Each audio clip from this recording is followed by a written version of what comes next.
Have you ever wondered what would happen if Luffy ate the Uo Uo no Mi model Seiryu, also known as basically the dragon fruit, the same one that Kaido had in One Piece? How would this affect the storyline? And most of all, how strong would Luffy become with his new powers? In this timeline, Shanks somehow managed to get his hands on the dragon fruit instead of the rubber fruit. Instead of turning stretchy, Luffy would turn into a tiny, adorable Azure dragon, and the series would move on from there. By the time Luffy sets out on his journey, he would be fully capable of manifesting a rather large dragon, but we can assume it won't be as large as Kaido's dragon form since Luffy was not a complete adult at the time. Luffy's abilities would be vastly different, as he would no longer be accustomed to having the body of a rubber man. Instead, he would have a rather durable body with greater strength and endurance. When he is attacked by the mountain bandits, Luffy would have had a chance to escape by turning into a dragon. This means that Shanks wouldn't lose his arm, which would significantly affect many future events. In this timeline, instead of relying on the versatility of having a rubber body, such as being able to stretch and perform various moves, Luffy would focus on good old brawling. For most of his battles, Luffy would utilize his enhanced strength and durability in his human form, only transforming into a dragon when the opponent is particularly tough or if there's enough space to transform without putting his crew and random people in danger. Starting off with the East Blue Saga, let's see how Luffy would fare in the multiple fights that arose. During this time, Luffy's durability and dragon form would make short work of the numerous villains he encountered since none of them had the ability to use Haki. Luffy wouldn't need to use his transformation against Alvida since she was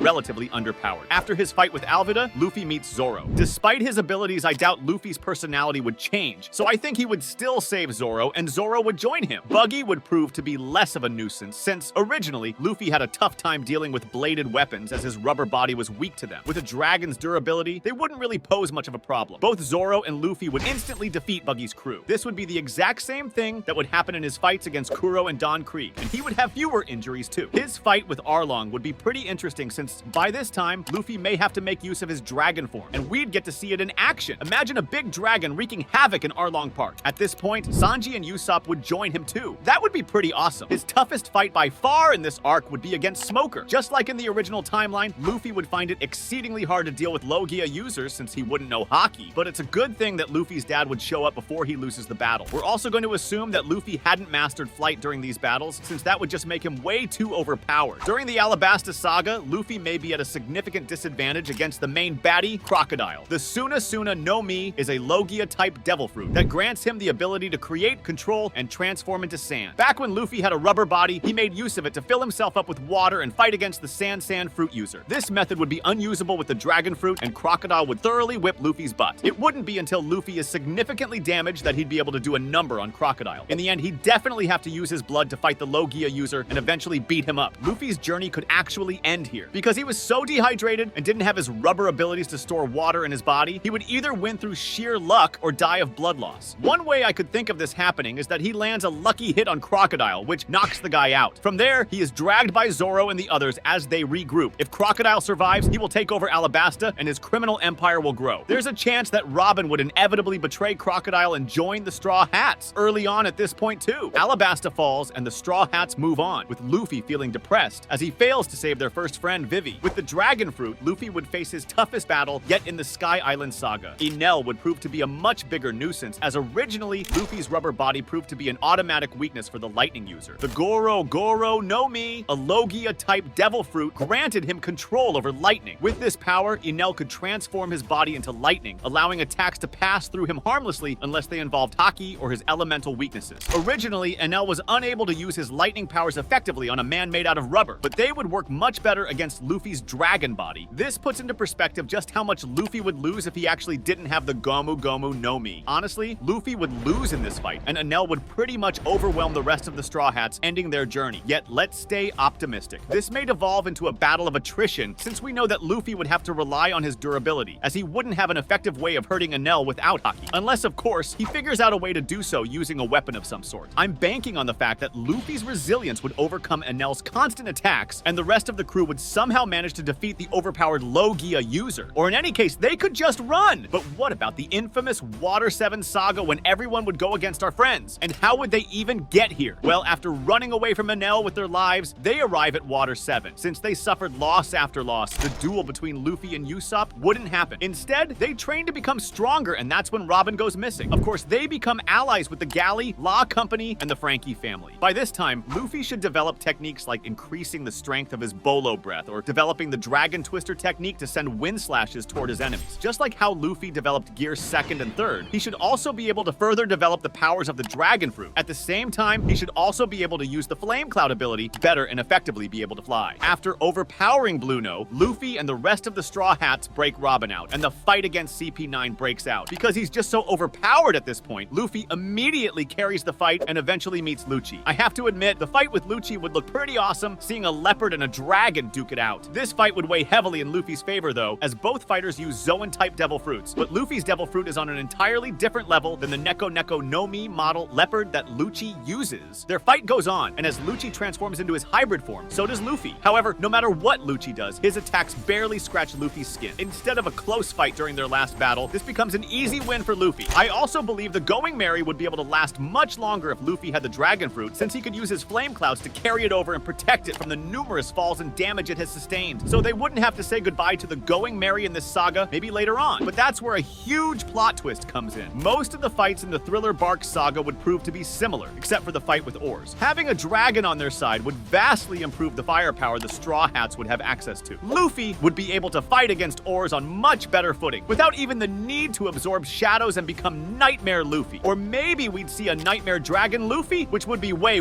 cooler. Gecko Moria would probably pose less of a threat than in the original timeline, since enhanced strength and durability really do go a long way. But what about the Summit War? Well, starting off with the Sabaody Archipelago, the story would already take a crazy turn. Now, trust me on this one, because I think with how strong Luffy is, he'd be able to fight off Kuma, and there wouldn't be any time skip at all. This is both a good and bad thing. First, the Straw Hats wouldn't be separated, and they'd still stick together, possibly with all of them being involved in the battle to save Ace. On another note, this means that it will hamper the Straw Hats' growth. They might not become as strong as they are in the current timeline, but let's say that they do stick together, and we'll flash forward to the Summit War. There are some even crazier changes that are going to happen here. Luffy's never going to meet Hancock because he never got transported to Amazon Lily, meaning that her love for Luffy is no longer going to blossom. He also won't meet Bentham and Impel Down, and their legendary friendship would never happen. The Straw Hats with the Whitebeard Pirates would try to save Ace, but this time they wouldn't have help from characters such as Crocodile, Jinbei, and Ivankov. They're all on their own. Although Luffy is much stronger because of his Devil Fruit, when he charges forward, he'll still be stopped by the three admirals as well as Sengoku and Garp. He'd also be majorly injured later on because, as we all know, Crocodile was the one that kept saving him, and Crocodile also saved Ace. What would happen is that Ace would immediately get executed, and this would devastate Luffy. Whitebeard would order the Straw Hats to retreat as they covered their backs. The Straw Hats would successfully escape with Law's help, but the Whitebeard Pirates would most likely be wiped out. With Ace dying early on in the battle, they would charge forward no matter what. When Shanks arrives, he'll most likely see that the war is already over, leading to the destruction of the Whitebeard Pirates. Luffy would awaken back in Sabaody. He would not train with Rayleigh, and of course, he wouldn't get stronger. The time skip wouldn't occur, and the Straw Hats would be desperate and weaker than they were in the original timeline. And for the story's sake, I think they trained on their own. Luffy would also find it difficult to fight to his full extent in enclosed spaces, and the fights would mostly be Luffy using his excessive strength and endurance to come out on top. Transforming into a massive dragon every time you need to fight definitely lowers your options, but this wouldn't be an issue when Luffy finally unlocks his hybrid form. I also wonder if Chopper's Rumble Balls would help Luffy out. They were specifically made to augment Chopper's own Devil Fruit, but he may be able to develop a pill that could help Luffy add more weapons or forms to his arsenal, which would vastly change many other fights. I can't really make a proper opinion on this since we haven't seen any other Zoan users use the Rumble Ball. Other than these, Luffy would have a much easier time when faced with the various monsters and beasts in the world, since his size would effectively dwarf most of them. The sea would also pose less of a threat, since Luffy can simply go into the air and fly around while using his ranged attacks to take out various enemies. Moving forward, do you remember the Fishman Island saga? By this time, Luffy has learned to utilize Haki and has effectively become much stronger than before. But instead of training with the Dark King himself, he mainly gained it from experience, sort of like how Zoro does it. He wouldn't be able to use his beast form for most of this saga since it's underwater, and limited space is an inherent issue with the form. But since Luffy would have gotten much better at utilizing Haki, he would still prove to be an absolute menace with his enhanced strength. The rest of the team would need to carry for most of the saga, but that's fine since they're all sufficiently capable. On another note, Jinbei is still stuck in Impel Down. Luffy still fights Hody and his army of 100,000, and because the battle area was mostly open, Luffy decimated them. He transformed into his Azure Dragon form and rained fire on all of the fishmen. With the help of the other Straw Hats, Luffy eventually won, but they wouldn't have a new crew member as they moved to Punk Hazard. The Dressrosa saga, on the other hand, would be much cooler. First of all, it would be a bit harder for for Luffy to fight in the arena, considering he's using a disguise to win Ace's Devil Fruit. Luffy would be unable to use his beast form for the entirety of the tournament, since that would easily give him away. He would still win the tournament because of the strength the Dragon Fruit gave him, and he would also meet Sabo. The same things happen until Luffy would eventually have to face off against the big bad of the series. And this was the first time Luffy showed off his Gear 4 while fighting against the heavenly demon Donkey Ho Doflamingo. The Ito Ito no Mi, a Paramecia-type devil fruit, allows him to create and manipulate strings. This power grants him versatile control over thin, razor-sharp threads that he can use for offensive and defensive purposes. At this point, Luffy should be able to unlock the full potential of his hybrid form, which should be one of the coolest looking forms around if Kaido is anything to go by. This would be the only way that Luffy would be able to fight against Doflamingo, and we'll assume that his hybrid form at the time would be a bulkier version, since I have plans for him to slim down later. The bulkier version makes sense since Luffy developed Bounceman to fight against the larger and more powerful animals on Rusukena, and he would need a similar form to combat them in this timeline. All things considered, the fight with Doflamingo would still be exceptionally difficult. The fight drags on, and both Luffy and Doflamingo are severely wounded. Still, he was in trouble when Doflamingo awakened his Devil Fruit. However, after turning into a complete dragon once again and using his Bolo Breath, Luffy was able to overwhelm Doflamingo and win the fight. During this saga, Luffy's most interesting battle would be against Katakuri. Imagine a weaker version of Kaido fighting against a stronger version of Luffy, since Katakuri technically has a similar arsenal to Luffy's, only with much greater control. The Mochi Mochi no Mi grants him the ability to create, control, and transform into Mochi, a sticky and elastic substance. This power allows Katakuri to reshape his body, stretch his limbs, and form various weapons and defenses out of Mochi. Moreover, Luffy's beast form would be particularly useless during this time, since it would only make him a bigger target for Katakuri to wail on. So we can assume that Luffy would most likely fight primarily in his hybrid form. Just like in the original timeline, Luffy would still need to develop his hybrid form to become faster and stronger, as otherwise Katakuri would prove to be too big of a threat. I'm thinking he'd develop a slimmer version of his hybrid form to properly deal with Katakuri and end up using his enhanced endurance to defeat him, as with the rest of the major enemies. During their battle, Luffy would most definitely get beat up at the beginning. I think before he could achieve a better version of his hybrid form, he'd get so injured that he could barely stand up. And it's worth noting that Katakuri has some insane foresight due to Kenbun-shoku Haki, and since Luffy isn't that proficient with his own Haki because he didn't train with Rayleigh, he might end up in a lot of trouble. What will most likely happen is that Luffy will brute force his way to victory, just like how Kaido does it. He'll make use of his tankiness and heavy blows to essentially fight a battle of attrition, and it might take days before a winner is decided. In the end, though, I think the Straw Hats would still survive the whole Cake Island saga, with Luffy carrying everything so far. Now, this saga is where things get a bit complicated for our story, mainly because of Kaido. I've been avoiding the Emperor until now since we're literally using his Devil Fruit as a replacement for Luffy's. But now, we have to face the elephant in the room and give Kaido a Devil Fruit worthy of him. So with this, we effectively have three options to go through. The first is that we give Kaido a Zoan-type Devil Fruit that already exists in the world and has power equivalent to the Dragon Fruit. Possible options are the Human Fruit, model Buddha, which Sengoku uses, or perhaps the Dog Fruit, model Okuchi no Makami, which Yamato uses. However, the problem with using a Devil Fruit that already exists is that it would create issues with giving the original user some other Devil Fruit. The second option is to replace Luffy's Devil Fruit with Kaido's, but that would mean that Kaido would possess the model Nika Devil Fruit, and then we'd have a hard time making Luffy come out on top, which would mess with the Joy Boy story and all. So I've effectively removed the Hito Hito no Mi model, Nika, from this world. Our third option is to give Kaido a completely new Devil Fruit, and this option seemed the most suitable. After scouring the internet, I found two possible options. The first one I skipped is a Devil Fruit with the abilities of an Oni. Although this would fit Kaido extremely well, it's no longer a feasible option, since we've seen that the Gorosei have Devil Fruits that give them the power of yokai. The Oni would fall under that category and would lead to consistency issues later on. So I went with a simpler route, giving Kaido the power of a Western dragon. Dragons portrayed in Japanese mythology are serpentine in shape, just like the dragon fruit Kaido originally used. On the other hand, dragons in Western mythology are more like giant lizards with wings that have astronomical strength and can breathe fire. For this timeline, imagine that Kaido looks like Smaug from the Lord of the Rings series, or Drogon from Game of Thrones. Choosing this would lead to fewer changes in the things Kaido has done and would make for an awesome fight down the line, since who wouldn't want to watch two dragons duking it out? Now that we've decided on Kaido getting an ancient Zoan-type devil fruit called the Ryu no Mi model Kyoryu, we can move on with the rest of the Wano saga. The battles between Luffy and Kaido would prove to be exceptionally destructive. Both combatants have similar abilities, but Kaido would be far stronger due to his excessive experience. Luffy would get beaten down each time until he learned how to weaponize his Conqueror's Haki. We can also expect to see Luffy develop a purple hybrid form in place of Gear 5, as we need to give our main character a power-up of some form. During the final fight of the saga, we can assume that Luffy would have access to the vast majority of Kaido's original arsenal, including the ability to use wind, lightning, and fire in a much more destructive way. We'll also give Luffy the Kai'n Daiko Fire Dragon Great Torch that Kaido uses as a finisher. Imagine the battle between these two to involve very similar movesets, but in the end, our hero would finally defeat the big bad dragon. However, for the other Straw Hats, things won't be as smooth. There's a chance that Luffy would lose his entire crew in this battle because, as stated before, they aren't as strong as they were in the original timeline. In their state, I don't think Sanji and Zoro could win against Queen and King, much less the other Straw Hats. In the end, Luffy does win, but at the cost of most of the crew being killed or wounded. What's left is Brook, Robin, Chopper, and Frankie. Zoro would perish fighting King while Sanji dies fighting Queen. Nami and Usopp would also fall in battle. The only way they won was that Luffy kept on fighting, eliminating all their enemies one by one until there was no one left. So what do they do after the Wano arc? Well, another issue with the story would be the existence of Nika. If Nika were to exist in this timeline, it would change a lot of things since Luffy would no longer be the destined warrior of liberation, and that title would instead be thrown onto someone else. This would vastly change the story, and as such, we'll assume that the Uo no Mi is actually what the legends are about instead of Nika. Imagine that instead of the warrior of liberation in the form of Nika, the world of One Piece would have the dragon of liberation as a symbol, spoken of in hushed tones all over the world. This would fit the general mythos of Nika as well in a way, since Nika was supposedly a benevolent figure who would liberate slaves and bring joy wherever he went. In comparison, the Azure Dragon is considered a dragon god and a guardian spirit, so it can be supposed that Joy Boy could have wielded this fruit and helped protect and liberate slaves worldwide. This would also fit as the Azure Dragon, being a guardian deity, would be capable of fighting off against yokai and other demonic beasts, which would put the dragon fruit up against the yokai-based devil fruit that the 5 elders use. The major problem this would lead to is that the world government would instantly recognize this devil fruit the first time Luffy goes into his beast form. The Gomu Gomu no Mi easily hid its true nature as a mythical Zoan type, since it gave Luffy abilities similar to that of a Paramecia-type devil fruit. As such, the 5 elders in the world government didn't look twice, and Luffy was going around and liberating islands since they didn't have to fear that Nika would make a reappearance. It wasn't until Luffy was significantly stronger and his devil fruit awakened that the drums of liberation made enough of an impact to have Luffy in everyone's sights. With Luffy now having the dragon fruit, the 5 elders would be quick to discover Luffy as news of a massive dragon from legends would spread like wildfire. A possible workaround to all of this is if Luffy couldn't turn into his pure beast form but instead always turned into a human hybrid. The reduced size and the fact that he doesn't look like a dragon would help hide Luffy's devil fruit from the world government for enough time until he eventually becomes strong enough to take on the elders. Beyond individual battles, the broader narrative implications are significant. The world would recognize Luffy's devil fruit much earlier, potentially attracting the attention of the world government sooner. The mythos of the Dragon of Liberation could replace that of Nika, reshaping the historical and cultural backdrop of One Piece. In this alternate timeline, Luffy's interactions with his crew and allies would also evolve. His dragon form's immense power and versatility would offer new tactical options and create different dynamics within the Straw Hat crew. The Going Merry might last longer with Luffy using his flame clouds to protect it from damage, altering key emotional moments in the story. The latest saga in One Piece would see Luffy utilizing his power to the fullest. In the current timeline, Luffy has significant issues maintaining Gear 5 for a long time. But since Zoan-type transformations can be maintained much longer, Luffy would pose a threat for much longer as well, and could fight against many of the enemies more effectively. This especially includes the Elders, who later show up during the Egghead arc. His size would be large enough to fight on more equal footing, and the area is large enough for Luffy to make full use of his Fire Dragon Great Torch while in his beast form. The Elders' regeneration still proves to be a massive problem, since even Nika, with all of the abilities he had, could not inflict lasting damage on these overpowered beasts. Escaping, on the other hand, would be much easier to accomplish, since Luffy could use his ability to fly to quickly take his crew out of harm's way and escape. But how would Luffy even reach Egghead Island? Well, let's assume that Luffy did continue his journey, and that a few of his crew members fell in battle during the Wano arc. They all try to keep going and find the One Piece, but at this point, Luffy has become colder, and his friendly personality has disappeared. He might try to brute force his way again, losing the compassion he had for his friends and others around him. Luffy has a chance to become one of the most brutal pirates in all of existence. As they fight the Elders, he might not try to escape and just push through the battle. This will inevitably end in the death of Luffy and the remaining members of his crew, as well as everyone else on his side during the battle. Even the giants there would most likely return or retreat as they see that the legend they had always hoped would return has been nothing but a shell of his former self. Sure, they'll still put up a fight, but when Luffy goes down, they might give up and fall into despair. At this stage of the story, the world government would have full control, and they would no longer have to worry about the Dragon of Liberation getting in their way. Luffy's legend ends here in one of the saddest ways possible. If If you liked the video, make sure to smash the like button, subscribe, and click the notification bell for more videos like this one.